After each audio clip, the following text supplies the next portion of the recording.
Eu quero ler parte de uma poesia, cujo autor é o pastor Ricardo Gondim, e a parte dessa poesia fala sobre o amor. Quem ama colore o vento, perfuma o sol, tempera as horas. O amor forja as pessoas sem as deixar cretinas. O amante não cogita, logo inexiste. Quem ama espera, quem ama obedece, cumpre, aceita. O amante corre, chega por último, mas se vê sempre vencedor. O amor, ele abre mão das preferências, ele cede lugar, ele divide jugo, ele lava pés. Quem ama perde o medo, separa uma semana entregue aos pobres, perdoa o ladrão contumaz, aposta no covarde, janta com o seu traidor, abraça a prostituta indigna, assume-se tolo, é misericordioso. E o pastor termina a sua poesia citando a palavra de Deus, dizendo que quem ama conhece a Deus e é nascido de Deus, só lhe deu glória. A pergunta que eu quero fazer a mim e a você essa noite é: como anda o nosso amor? Será que ainda sabemos amar? Abra sua Bíblia comigo na segunda carta de Paulo aos Coríntios, no último capítulo, no último versículo dessa carta. 2 Coríntios capítulo 13, o verso 13. 2 Coríntios capítulo 13, verso 13.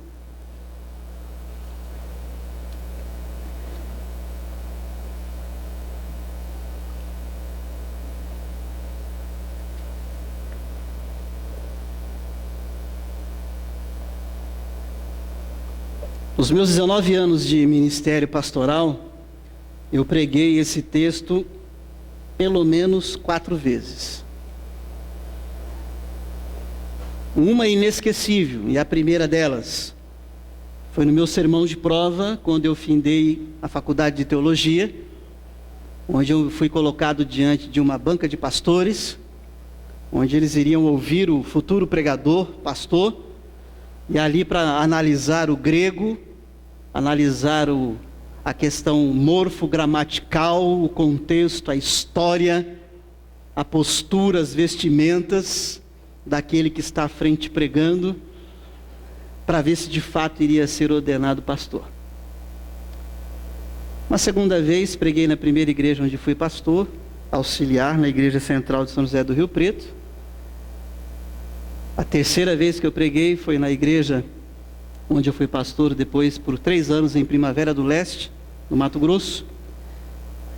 E a quarta vez eu preguei aqui, mas aqui já estou há 14 anos.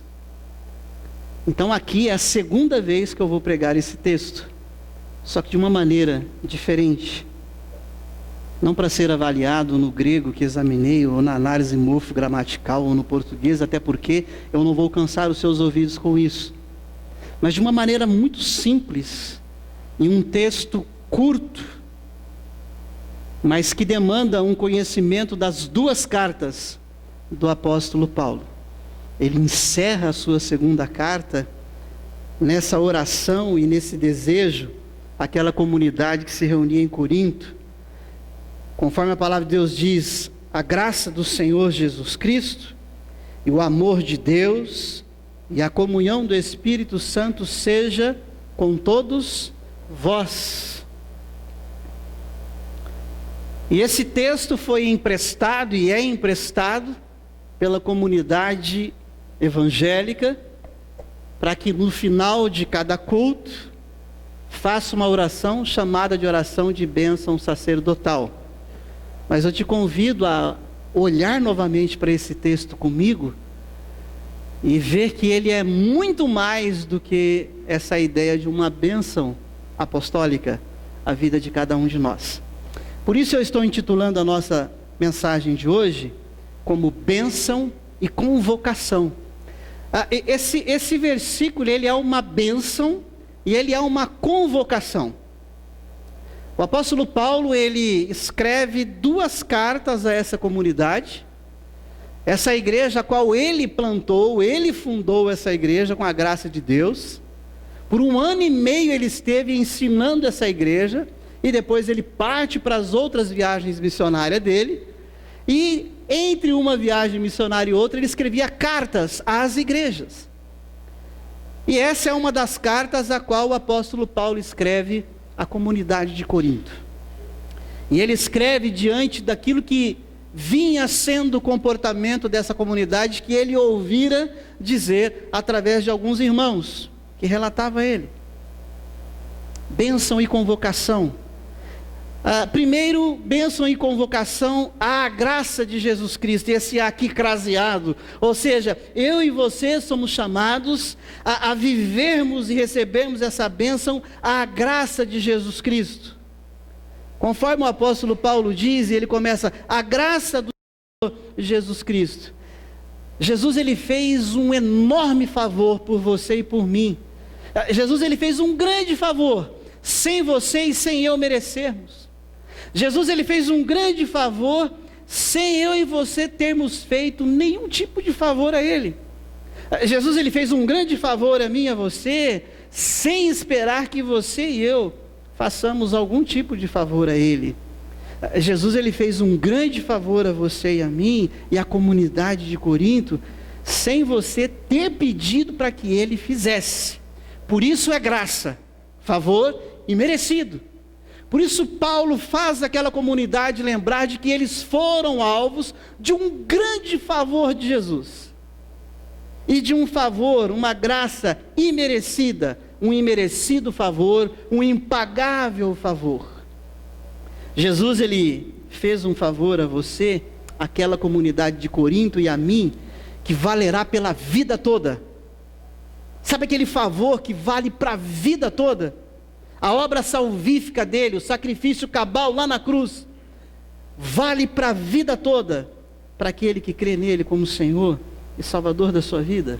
Jesus, ele fez um favor a você e a mim, a comunidade de Corinto, que valerá pela vida toda, porque favoreceu a você e a mim, aquela comunidade, todos os que creem, a uma salvação vitalícia, que não se perde, ela é para sempre, ela é eterna.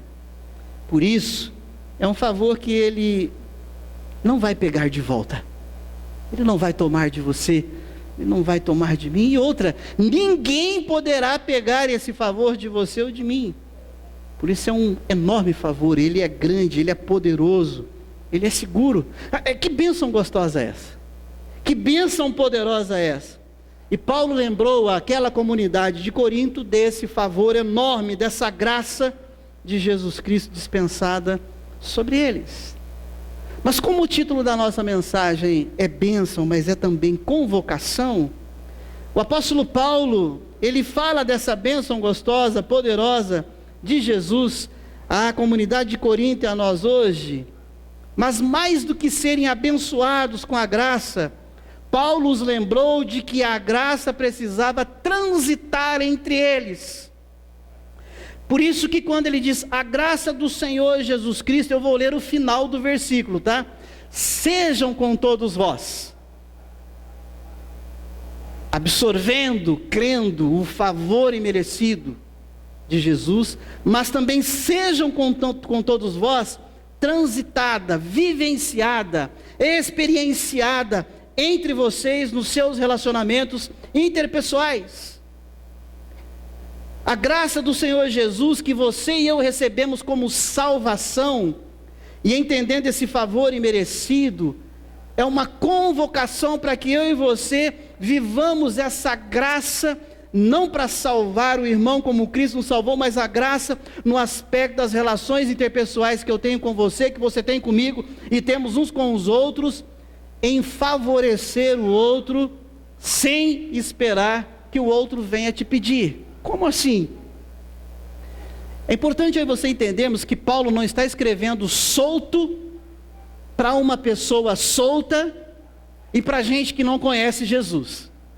Paulo está escrevendo algo para uma comunidade de fé que crê em Jesus Cristo, um povo que se reunia como igreja.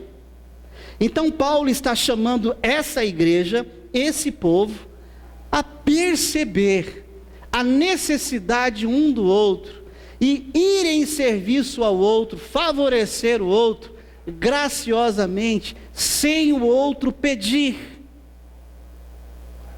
Paulo deixa claro que Jesus decidiu dispensar graça, favor imerecido a eles e a mim e a você, sem nós termos pedido. Ninguém pediu para ser salvo. É Jesus que graciosamente se doa. E Ele vem como mensagem poderosa. E o Espírito então nos convence, então nós nos rendemos a Ele. Quando o apóstolo Paulo diz: a graça de Jesus Cristo seja com todos vós, não é apenas uma bênção que eu recebo e para em mim, mas é: sejam em todos vós vivenciada entre vós. Percebeu o outro, favoreça o outro. Ah, mas ele não pediu. Jesus favoreceu sem eu e você pedir. É essa graça a qual essa comunidade é convocada a vivenciar. É essa graça onde nós vivemos o favor ao outro por perceber a necessidade dele. Então a gente toma iniciativa e a gente decide ajudar. E cuidado que talvez quando você fizer isso, eu fizer isso, a pessoa vai assustar, porque ela vai falar: como é que eu não pedi nada, como é que você veio fazer isso para mim? Nós estamos tão desacostumados a ter socorro voluntário, gracioso, de verdade, que quando alguém chega falando: eu percebi isso, eu vim aqui para te ajudar, a pessoa fala: mas eu nem pedi, como é que é isso? Isso é graça de Jesus Cristo.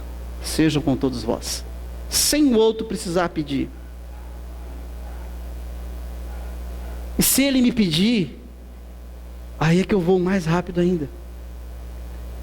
A graça de Jesus, sejam com todos vós, não apenas para que vocês se vejam abençoados e agraciados por Ele, mas sejam com todos vós, transitando entre vocês, de um para com o outro, mesmo que a outra pessoa nunca tenha feito nada a você. Porque geralmente é normal, não que é correto, porque nem tudo que é normal é correto, eu favorecer alguém, fazer algo para alguém, por me sentir devedor por aquele alguém. Ah, já que ele fez alguma coisa, então eu vou fazer, porque senão fica feio.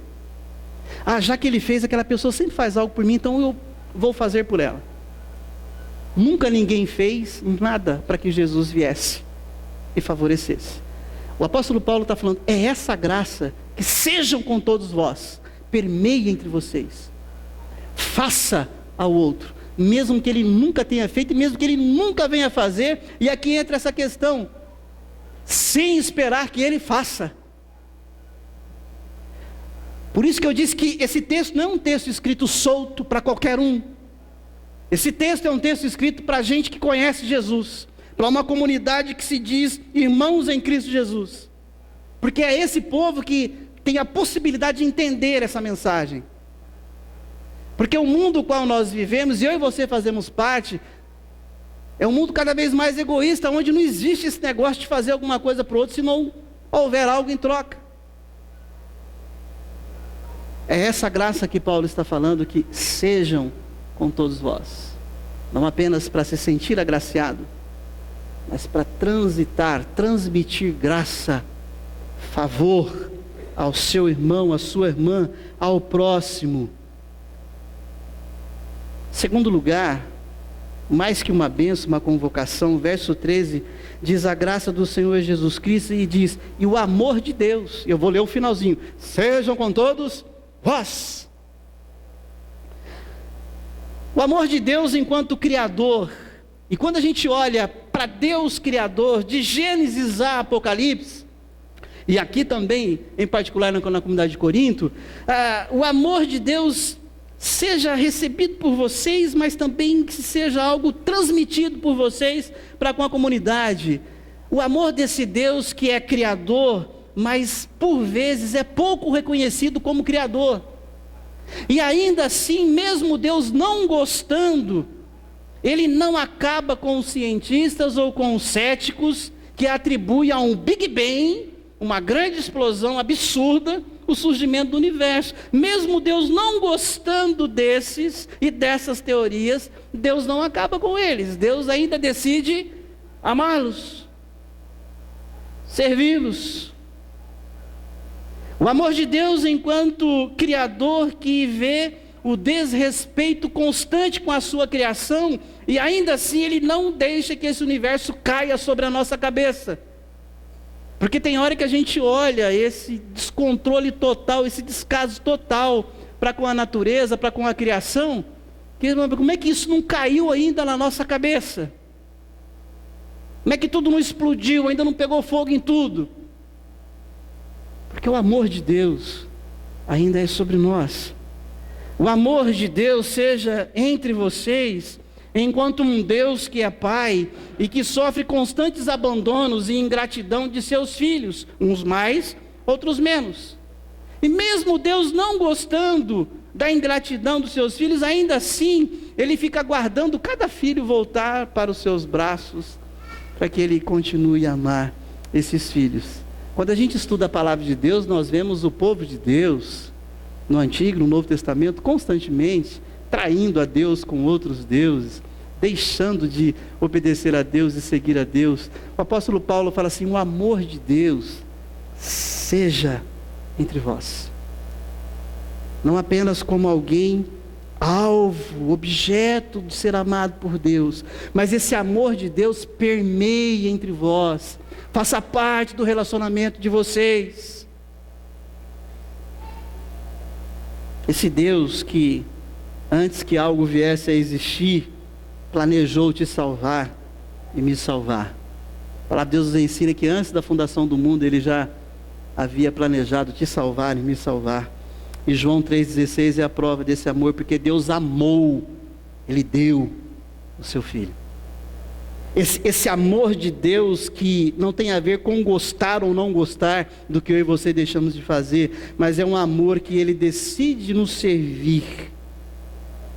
É esse amor de Deus que não deixa de nos servir e que também não nega a disciplina, que também não deixa de mostrar o meu erro, o seu erro. É esse amor de Deus que não me exime, não te exime da colheita temporária que nós fazemos aqui diante do que nós plantamos.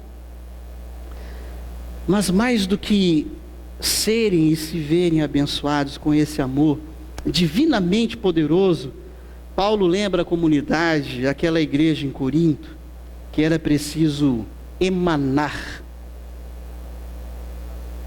transpirar esse amor entre eles, de um para com o outro.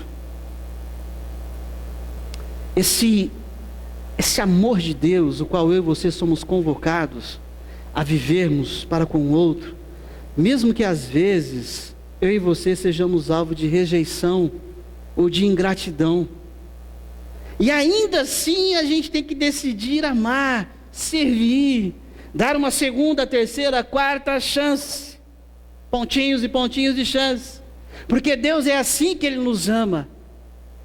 Esse amor de Deus permear na comunidade de Corinto, em mim e em você, que mesmo que eu e você venhamos sofrer um não reconhecimento de quem você é e o que você faz, porque quando nós ainda não estamos resolvidos em várias questões, e essa carência, essa necessidade de reconhecimento do outro, do aplauso do outro, isso é da natureza humana. E eu e você vamos viver sempre isso até a volta de Jesus, o não reconhecimento de muita gente. Mas ainda assim, Deus me chama e te chama a vivermos o amor dEle. Porque Ele viveu toda essa ingratidão, toda essa rejeição, e Ele me chama e te chama a viver esse amor e servir, ainda que não reconhecido.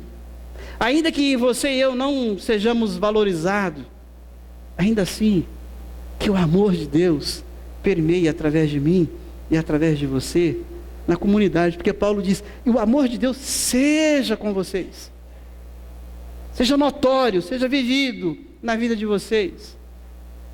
O amor de Deus seja entre vocês também, onde quem ama, sem passar a mão na cabeça, sem cobrir o erro do outro, sem querer ser cúmplice do erro do outro, mas admoestá-lo e exortá-lo. Não ter medo de exortar e de admoestar o outro. Que esse amor de Deus nos inunde, nos renove a amar e a servir a cada dia.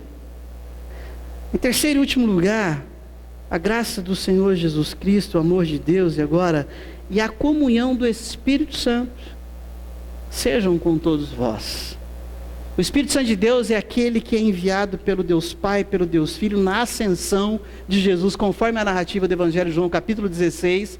E o Espírito Santo de Deus, ele vem para habitar em nós, para habitar no corpo, para habitar na igreja. O Espírito Santo de Deus é aquele que vem possibilitar eu e você termos intimidade, comungar com Ele. O Espírito Santo de Deus é aquele que vem a nós, nos fortalecendo para que possamos viver a vida de salvo em santidade. Vem nos fortalecendo e nos alertando contra o pecado. Vem sinceramente nos mostrando quando nós pecamos. É aquele que nos convence do pecado e nos chama novamente para a santificação. O apóstolo Paulo está dizendo assim que e o Espírito Santo de Deus seja entre vós. Aquele que gera intimidade em você e com você, mas seja entre vocês naquele que leva vocês a ter intimidade uns com os outros, a terem comunhão uns com os outros. Não é um Espírito Santo que vem para que eu e ele vivamos sozinho a nossa comunhãozinha, gostosinha, lindinha, e esquecendo dos irmãos e do próximo, mas é uma comunhão que vem em mim, não para em mim, ela transita, ela me convoca, ela me leva a viver essa comunhão também com o outro, a querer estar com o outro, a querer abençoar o outro. O Espírito Santo é quem nos dá essa realidade de pertencimento, essa realidade de intimidade, de companheirismo com Deus, nos tornando a sua habitação. O Espírito Santo é quem nos capacita poderosamente para estar junto com o outro, servindo o outro. É só na força do Espírito Santo de Deus, é só por Ele, é só no poder dEle que a gente consegue viver essa comunhão, a qual Ele inaugurou em mim, inaugurou em você e fez de mim e de você a habitação. A habitação. 2 Coríntios 13, concluindo aqui a nossa reflexão, é a mais rica bênção do Novo Testamento. Talvez alguns mais atenciosos tenham lido ali aquela parte que vem em negrito em cima de um texto. E quando a gente abre a Bíblia, algumas Bíblias, a maioria delas, tem os chamados subtítulos. E o subtítulo que se há na sua Bíblia, antes de 2 Coríntios 13, é bênção. Não é isso que está aí? Então, mas não é só bênção, tá bom, querido? Também é convocação. Ela não é apenas uma bênção, ela é uma convocação a mim e a você. A igreja de Corinto, quando a gente estuda as duas cartas, é uma igreja que viveu várias dificuldades de relacionamento. É uma igreja que, com um determinado tempo, ela perdeu a noção da graça de Deus. E ela começou a buscar mérito um no outro, nos seus relacionamentos. É uma igreja que perdeu a noção de viver em comunhão e de partilha. Por isso que, na Santa Ceia, às vezes, a gente cita o texto de 1 Coríntios 11, onde cada um chegou para comer e não está nem aí com o outro, esquece. A igreja de Corinto, ela viveu, muitas vezes, a dúvida da salvação em Cristo Jesus. A igreja de Corinto, ela viveu muitos dilemas, muitas brigas feias nos relacionamentos. Por isso que no final da segunda carta, o apóstolo Paulo encerra dizendo assim: meus irmãos, que a graça, né? Essa é a ideia, que a graça de Jesus Cristo seja com vocês, que o amor de Deus seja mais com vocês, que a comunhão do Espírito Santo seja mais com vocês. E aí, se fosse voltar, porque do jeito que vem caminhando, não pode. É só estudar as duas cartas de Corinto que você vai entender melhor esse encerramento dessa bênção e também convocação né? Não estou querendo aumentar um subtítulo aqui, mas o próprio texto nos mostra que também é uma convocação. O apóstolo Paulo escreve essa convocação àqueles crentes da comunidade de Corinto, para que eles fossem dotados mais dessas virtudes, de amor, a virtude da graça e a virtude da comunhão, onde eles pudessem ser mais equipados para o serviço. Para o serviço. Essa carta e esse final de carta, essa bênção, essa convocação é escrita àquela igreja para que eles se esforçassem pela perfeição, para que eles lutassem pela restauração, pela unidade e pela paz. Alguém se lembra aqui de 1 Coríntios, capítulo 13, não é segunda agora que eu estou falando da 1 Coríntios, capítulo 13, que o tema é o amor, o dom supremo. Por que vocês acham que Paulo demandou lá em 1 Coríntios 13 para falar do amor, do dom supremo? Será porque aquela igreja se amava muito, estava cheia de amor? Mas é porque ele foi olhando a necessidade. Eu e você precisamos, na nossa comunidade, nos esforçar cada vez mais para amarmos verdadeiramente o nosso irmão e o nosso próximo. Eu não estou aqui dizendo que você não ama nem um pouquinho, mas a palavra de Deus está me chamando e te chamando a vivermos esse amor, onde a gente percebe o outro, a gente sente falta do outro, e quando a gente percebe a necessidade do outro, a gente se move sem o outro pedir e vai em favor. Viver essa comunhão onde a gente arde de desejo de estar junto com o outro, partilhando com o outro.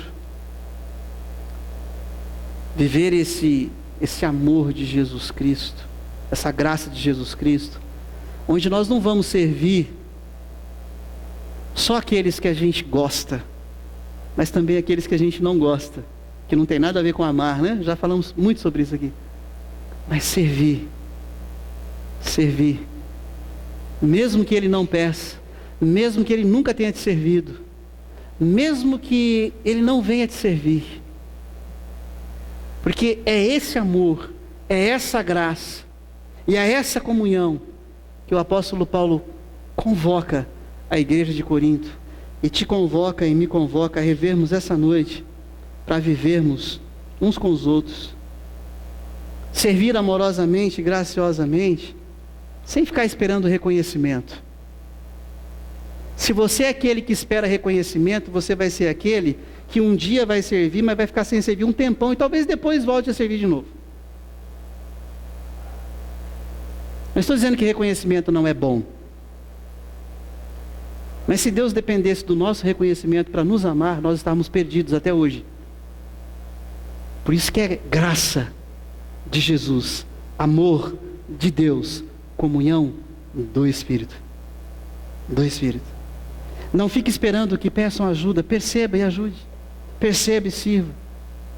Leve a bênção e a convocação, chamada de bênção apostólica, para a sua vida, para a sua família, no seu relacionamento, para o seu trabalho, lá na sua escola, lá na sua vizinhança, por onde você passar. Aqui não é uma crítica, por favor, entenda o que o pastor vai fazer para você. E você pode continuar fazendo isso sem nenhum problema, não tenho nada contra. Mas geralmente quando a gente ora esse texto, ou o texto de número 6, algumas pessoas têm o hábito de fazer assim. Tem gente balançando a cabeça assim. Não é pecado, é normal, você pode continuar fazendo assim, fica tranquilo, não estou falando contra. Ok? Algumas pessoas fazem assim. O que eu quero dizer para as pessoas que fazem assim, e para as pessoas que não fazem assim, aquelas que fazem assim, continue fazendo assim, mas entendendo o seguinte, que essa bênção não é para parar em você. Essa bênção não é para você ter a ideia e o entendimento de que, ai que gostoso, agora vem a bênção, agora Deus vai me abençoar, o pastor vai orar, agora a graça de Jesus vai me encharcar, o amor de Deus, e a comunhão do Espírito gostoso, ai que benção, vou sair fortalecido. Se é essa a sua percepção desse texto, amplia, porque ela não é só isso, ela não para aí. Quando você fizer assim, faça assim, para crer nessa bênção de que de fato você é salvo e amado graciosamente em Jesus e por Deus, e que tenha intimidade e comunhão com o Espírito. Glória a Deus por isso. Creia nisso, faça assim, mas faça assim para o outro, transmitindo essa graça de Jesus que veio para você, para o outro, transmitindo o amor de Deus Pai que veio para você, para o outro, transmitindo e buscando viver comunhão do Espírito Santo que veio para você, para o outro. E aí essa bênção e essa convocação vai ser de fato completa. Vai ser de fato completa. Estenda a mão para receber, mas estenda a mão para doar. Porque é isso que o apóstolo Paulo escreveu nessa carta. É por isso que ele encerra 2 Coríntios com o versículo 13. A graça do Senhor Jesus Cristo seja sobre você, crentaiada de Corinto, para que você viva essa convicção, mas seja sobre você no seu relacionamento com o teu irmão. Olha, crente de Corinto, que o amor de Deus continue sendo convicto na tua alma, mas que o amor de Deus também seja transitado, seja transpirado por você, amando o outro. Olha, meu irmão de Corinto, que a comunhão do Espírito que foi dado para você, essa intimidade que Ele tem em você, que você também tenha para com o seu irmão. Por isso a graça do Senhor Jesus, o amor de Deus, a comunhão do Espírito Santo, sejam com todos vós. Sejam com todos vós. Sejam com todos vós. Nós não temos aqui, e eu não vou entrar em pormenores, a terceira carta de Paulo aos Coríntios. Mas eu fico pensando, qual foi o feedback que essa igreja deu para essa carta? Porque era para bastar a primeira, mas como na primeira o povo ainda continuou tumultuando, e alguns tentando tirar a credibilidade de Paulo, ele escreve uma segunda. Mas eu fico me perguntando, qual terá sido o feedback que essa igreja deu para Paulo, quando ele terminou essa segunda carta? Será que essa igreja respondeu positivamente? Será que essa igreja passou a amar mais um ao outro, no amor de Cristo? Será que essa igreja passou a se doar, a servir mais um ao outro? Será que essa igreja passou a ter mais comunhão um com o outro, na unção do Espírito Santo de Deus? Eu tenho essa pergunta, mas eu tenho que dizer algo, eu não tenho a resposta. Eu não tenho a resposta. E eu sei que também você não tem a resposta. Mas uma resposta eu e você somos chamados a darmos hoje, a essa narrativa de 2 Coríntios 13:13. Qual a resposta você vai dar? Qual a resposta que eu vou dar? Como nós queremos continuar vivendo em comunidade de fé na igreja presbiteriana da Coab? Vindo ao culto para receber mais uma bênção, ou vindo ao culto para também ser bênção, e sair deste lugar em amor ao outro, ao próximo, se envolver mais com os irmãos. Se envolver mais. Nós somos uma comunidade pequena. E é uma comunidade fácil de se perceber. Mas se eu fizer uma pergunta para você agora, não precisa responder, você vai ficar em particular. Antes de eu perguntar, dá uma girada de pescoço devagar, assim, para não dar torcicola. Vai dar uma olhada para trás, para frente e pular. Dá uma olhada geral nos rostinhos que aqui vieram hoje. Dá uma olhada geral. Eu vou colocar o meu óculos, porque o pastor sem óculos para longe embaça tudo. Esperto é normal. Está olhando? Viu? Sem falar alto. Você sentiu a falta de quem aqui hoje na celebração? Dá nome. Não precisa falar. Ok. Ela foi sincera. Todos vocês. Você está sentindo falta de quem hoje aqui, meu irmão?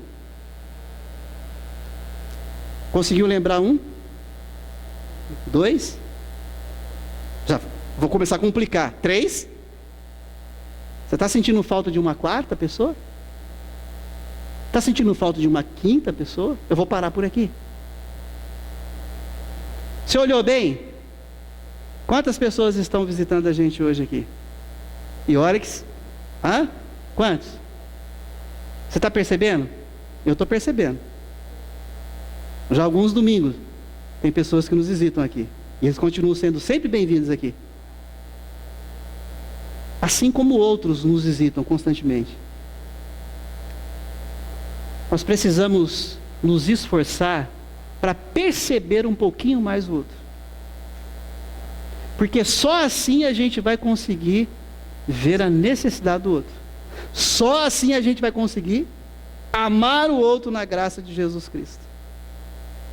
Não estou dizendo nesse olhar aqui rapidinho que você fez agora, não. Mas é naquilo que constantemente nós convocamos a igreja à comunhão, ao relacionamento, ao querer estar junto. Feche seus olhos mais uma vez. Pedir que o pessoal da música venha aqui à frente.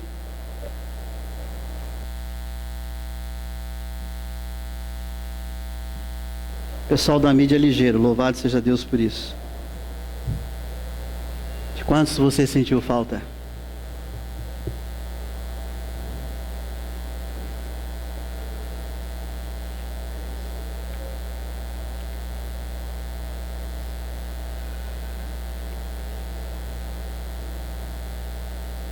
Abra sua Bíblia comigo agora lá no Evangelho de Mateus, capítulo 26.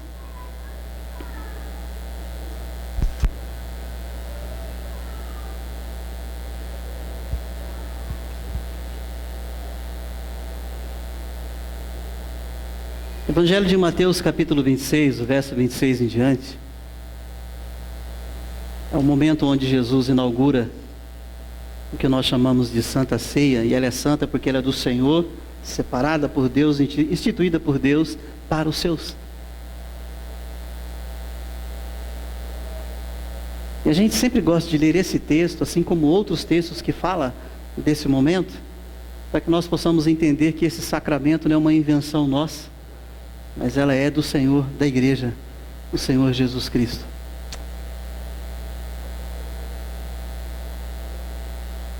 Antes de ler do verso 26 até o 30, quem prestou atenção na poesia que eu li no início? Ah, já esqueci, está no boletim, se você não pegou, você pega o boletim e leva para casa, ela está na pastoral do boletim. E ali naquela pastoral, o pastor que escreveu aquela poesia, e eu a citei ali, com devidamente o nome do autor, ele levantou uma questão que a gente vai ler aqui em Mateus 26, verso 26. Verso 26, enquanto comiam. Você sabe quem estava na mesa comendo com Jesus? Dentre os 12, o discípulo amado João, mas também o seu traidor Judas.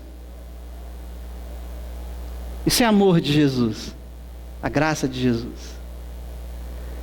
Entre os 12, além do traidor Judas, aquele que iria negá-lo, rejeitá-lo, Pedrão. Você já foi rejeitado por alguém? Já se sentiu deixado de canto e rejeitadinho por alguém? Você tem duas escolhas. Você chama esse alguém para comer um café da tarde com você, uma janta, um almoço, ou você faz beicinho e fica bravo com ele. Porque Jesus decidiu chamar eles para sentar na mesa. Jesus sabia que o traidor estava ali, sabia que aquele que ia negá-lo estava ali, só que ele não jogou isso neles, não os acusou, não falou, vocês não vão sentar aqui. Isso é graça de Jesus, isso é amor de Deus. Pastor, isso é difícil, concordo com você, estou junto com você nisso. Por isso que é no poder do Espírito Santo que 2 Coríntios 13, 13 nos convoca. Nos convoca.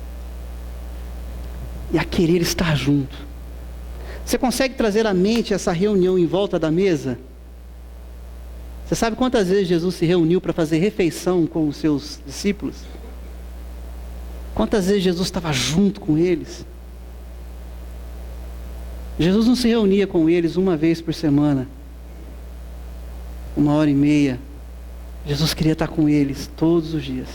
Eu sei que não dá para nós estarmos juntos todos os dias, mas a mesa me faz lembrar isso. Jesus tinha prazer de estar ali em volta da mesa com eles. Irmãos, eu e você sofremos de um mal do século 21, onde nós estamos perdendo a vontade de estar com o outro. Nós estamos muito ocupados conosco mesmo. É muito eu, as minhas dificuldades, os meus problemas. Nós estamos sendo engolidos por isso. E o diabo está festejando com isso. E a palavra de Deus está me chamando e te chamando a revermos isso, a dar um grito rapidamente com isso, e a nos esforçar. Tem que ter esforço, para querer estar junto com o outro, para querer comungar com o outro, ter intimidade com o outro, olho no olho com o outro, orar mais com o outro, comungar mais com o outro, para que nós possamos viver de fato a graça de Jesus, o amor de Deus e a comunhão do Espírito Santo. Eu vou ler o que Jesus falou aos discípulos. Mateus 26 em diante: enquanto comiam, tomou Jesus um pão,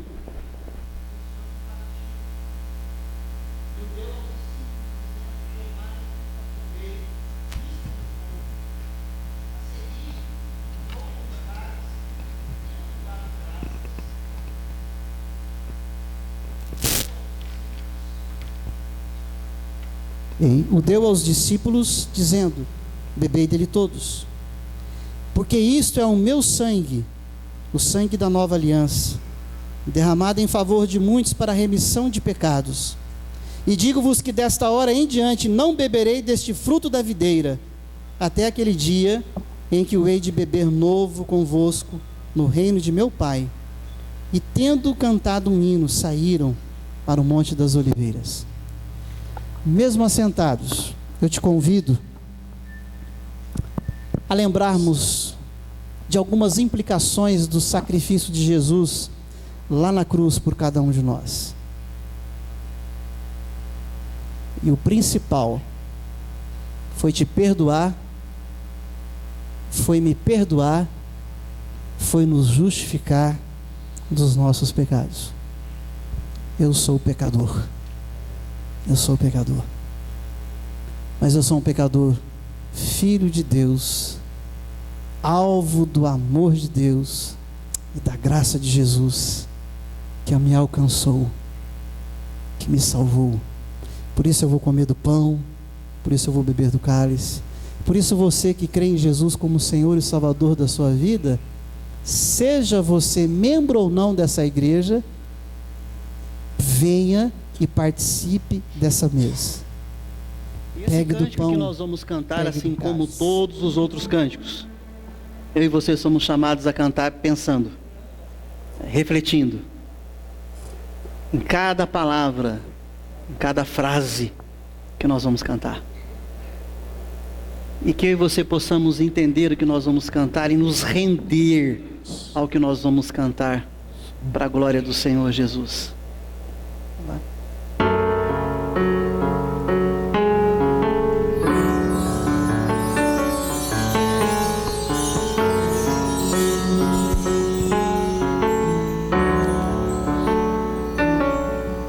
Não há nada que possa derrotar tudo que o Senhor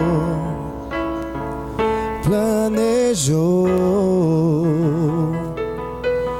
Nosso Pai que no céu está, como uma grande família sonhou.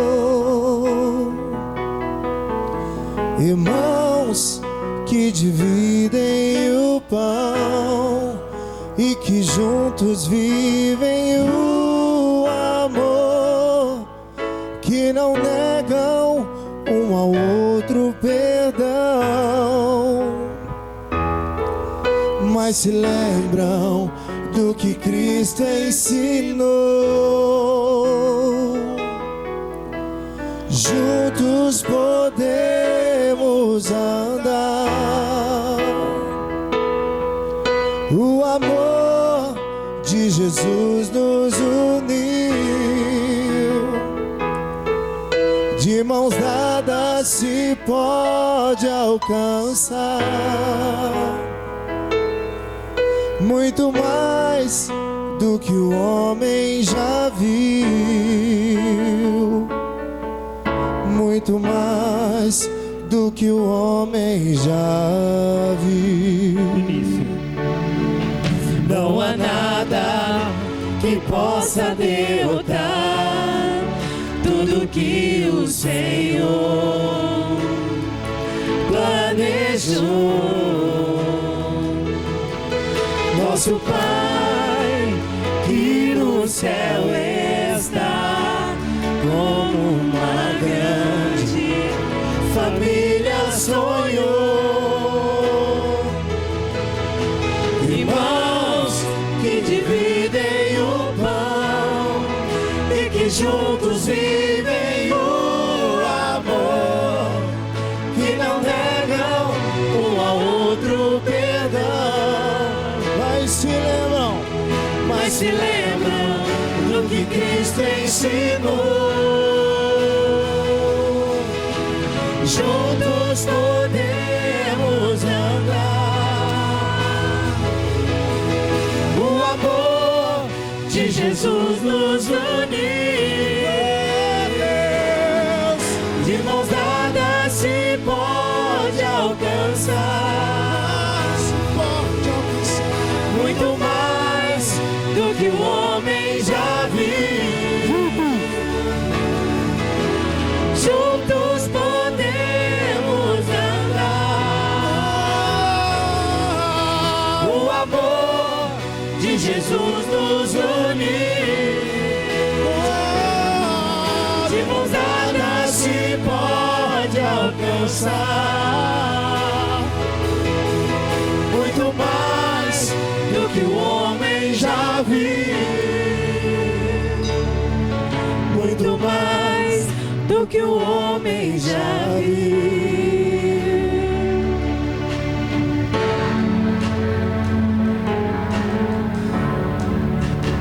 Amém. Essa é uma canção que nos desafia junto com o texto que nós acabamos de compartilhar aqui. Você pode se assentar que nós vamos orar mais uma vez.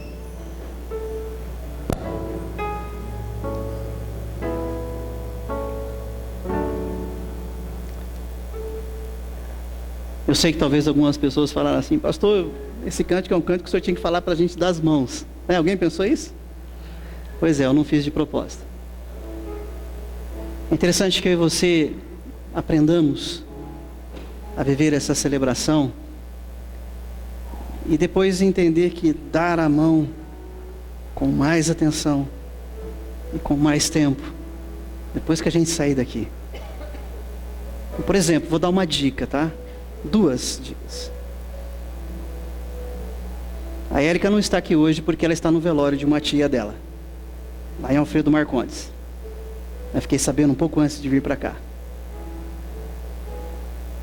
Então a dica que eu dou para vocês é de uma maneira assim bem ordeira, para também não tumultuar muito a casa dela. Dá uma ligada para ela. Vou mandar um WhatsApp. Deixa eu pedir para você, não manda o WhatsApp não. Deixa o WhatsApp para outras coisas. Telefona. Eu sei que o telefone para muitos não é telefone mais, né? É outra coisa. Meu celular é tudo, menos telefone. Tecla lá o númerozinho dela. Érica, fiquei sabendo que você estava velando a sua tia ontem. Você não foi lá. Eu queria ir aí te dar um abraço. Orar com você. Estou dizendo um caso. Outro caso que a gente tem falado várias vezes aqui. Nosso irmão Valditar está aqui, ele está sozinho, está sem a Zezinha. Eu sei que ele está triste, que ele queria que a Zezinha estivesse aqui. A Zezinha tem estado num momento aí de um cuidado estreito com o irmão dela, José Mário. Manda o WhatsApp não, liga.